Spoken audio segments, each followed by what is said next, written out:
Здраво, деца! Слушнете го денешниот возбудлив расказ.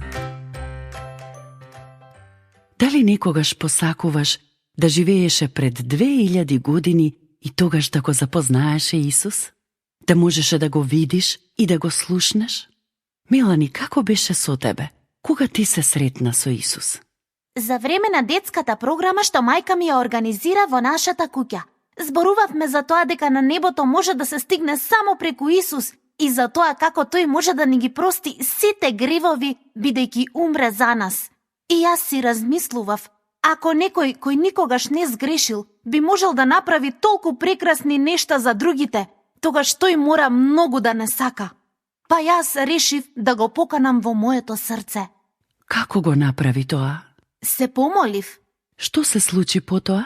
Потоа можев да му кажам се што ме прави тажна и можев да му се заблагодарам за неговата добрина и помош. Тој ме направи нова личност и знам дека секогаш ќе имам некој на кого можам да му верувам и никогаш нема да ме разочара. Сара, и ти го запозна Исус. Кажи ни како се случи тоа. Преку песна која навистина ми се допаѓа. Нема никој премногу богат, никој премногу сиромашен. Нема никој премногу голем или премногу мал. Нема никој премногу едноставен и никој не е премногу добар. Неговата љубов е за сите нас. Бог ја отвора вратата за секој човек. За секој човек кој го бара. Тој ја зема вината и наместо тоа дава љубов, зашто тој го одржува својот збор. Додека ја пеев таа песна, сватив дека тоа е вистина за мене. Таа вечер разговарав со мајка ми за тоа и се молев со неа. Така јас го запознав Исус.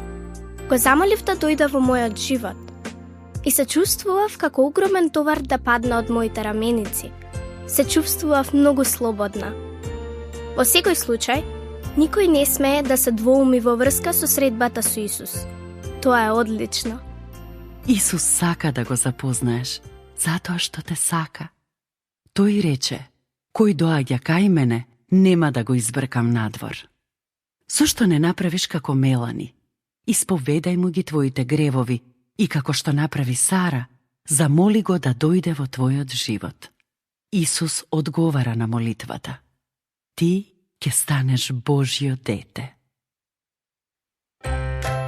До следното слушање. Ако сакаш да не контактираш или ако имаш прашање, пиши ни на radio7kids@gmail.com. Чао!